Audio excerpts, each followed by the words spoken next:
Hidma encounter పై అనుమానాలు ఉన్నాయి, సమగ్ర దర్యాప్తు జరిపించండి. ఎన్హెచ్ఆర్సీకి ఫిర్యాదు చేసిన న్యాయవాది. కర్రెగుట్టలపై మరో బేస్ క్యాంప్. ములుగు జిల్లా వాజేడులో ఏర్పాటు ప్రారంభించిన సిఆర్పిఎఫ్ ఐజీ త్రివిక్రమ్. కానీ ఈ రోజున భయ్యా మనస్ఫూర్తిగా నేను ఒక మాట చెప్తున్నా భయ్యా, నక్సలైట్లకు కానీ మావోయిస్టులకు కానీ నిజంగా చాలా బాధాకరం.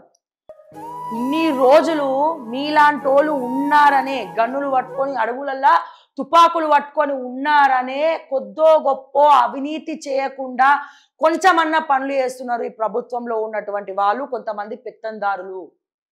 కానీ ఏ రోజునైతే ఈ తుపాకీ గుళ్ళు మిమ్మల్ని చీలుస్తున్నాయో, మావోయిజం నక్సలిజమే లేకుండా చేస్తున్నామని చెప్పి చేస్తున్నారో, ఇంకా మీరు లేరని తెలిసిన తర్వాత, మిమ్మల్ని చంపేస్తున్నారని తెలిసిన తర్వాత, నక్సలిజాన్ని అంతరించేస్తున్నామని తెలిసిన తర్వాత సామాన్య ప్రజలకు ఇక దిక్కెవరు? ఈ సోకాల్డ్ పెత్తందారులు ప్రజలను పీల్చి పిప్పేస్తుంటే ప్రశ్నించాల్సినటువంటి వాడు ఎవడు? ఎక్కడున్నాడు? ఏ అడవిలో దాక్కున్నాడు? ఏ గన్ను పట్టుకొని తిరుగుతున్నాడు? మా కోసం ఇక లేడే, మా కోసం ఇక ఎవరు రారే, వస్తే ఎన్కౌంటర్ పేరుతో చంపేస్తున్నారే. కన్నీళ్లు పెట్టుకుంటున్నటువంటి ప్రజలకు వ్యవస్థ విచ్ఛిన్నమైన రోజున, వ్యవస్థ చచ్చిపోయిన రోజున మా కోసం ఉన్నది ఎవరు అంటే తుపాకీలు పట్టుకొని ఉన్నటువంటి అన్నలే కదా. ఇప్పుడు ఈ అన్నల్నే కాల్చి చంపేస్తా ఉంటే ఇప్పుడు మేము ఎక్కడున్నాం? మేము ఎవరిని అడగాలి? మేము ఎవరి కోసం బాధపడాలి? మేము ఏ కోర్టుకి ఎక్కాలి? మేము ఏ పోలీసుని అడగాలి? ఈ అన్నలు లేకపోతే మా కోసం ప్రశ్నించేదెవడు? భయపెట్టేదెవరు?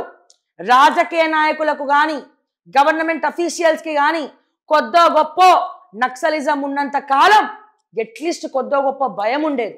అమ్మో, నేను ఈ తప్పు చేస్తే ఎవరు ఎక్కడి నుంచి వచ్చి కాల్ చేస్తాడో, ఏ నక్సలైట్ ఎక్కడి నుంచి వచ్చి కాల్ చేస్తాడో, ఏ నక్సలైట్ ఎక్కడి నుంచి వచ్చి మమ్మల్ని చంపేస్తాడో అన్న భయం ఈ సోకాల్డ్ ఆఫీసర్లలో, రాజకీయ నాయకుల గుండెల్లో అనునిత్యం వాళ్ళ గుండెల్లో నిద్రపోతున్నటువంటి సింహాల్లా, సింహ స్వప్నంలా మీరు కనబడేది. కానీ ఇప్పుడు ఏ నక్సలిజాన్ని అయితే వీళ్ళు చంపేద్దాం అనుకుంటున్నారో, ఏ మావోయిజం అయితే లేదనుకుంటున్నారో, ఈ రోజున ప్రశ్నించాల్సినటువంటి వాళ్ళు ఎవరు? భయపెట్టాల్సినటువంటి వాళ్ళు ఎవరు? రాజకీయ నాయకులు ముందు వెనుక ఏం ఆలోచించారు భయ్యా. ఇక నక్సలైట్లు లేరు, ఇక మావోయిస్టులు లేరు, ఎవరు లేరు, అడిగే దిక్కు లేదు, ప్రజల కోసం వచ్చే దిక్కు లేడు, ఎవరు కూడా లేదు. ఎర్ర జెండా ఇక ఎగరదు. ఇక వాళ్ళు ఎగరడం మొదలు పెడతారు. వాళ్ళు ఇంకా ఘోరం చేస్తారు, ఇంకా కబ్జాలు చేస్తారు, సామాన్యులకు భూముల్ని నీళ్ళని అందుబాటులో లేకుండా చేస్తారు అనే రోజులు మళ్ళా తిరిగి వస్తున్నాయి. అందుకే భయం అవుతుంది. ఇక రక్షణ ఎవరు? కొద్ది గొప్ప ఇంతకుముందు భయం ఉండేది, అడవులలో అన్నలు ఉంటుండే, ఈ రాజకీయ నాయకులు తప్పులు చేస్తే గన్ను పిన్ పాయింట్ తోటి పెడుతుండే. ఇప్పుడు అన్నల్ని మొత్తం ఎన్కౌంటర్ చేసి మావోయిజం లేకుండా చేస్తూ ఉంటే ఇక ఎవరిని చూసి ఎవరు అడగాలి?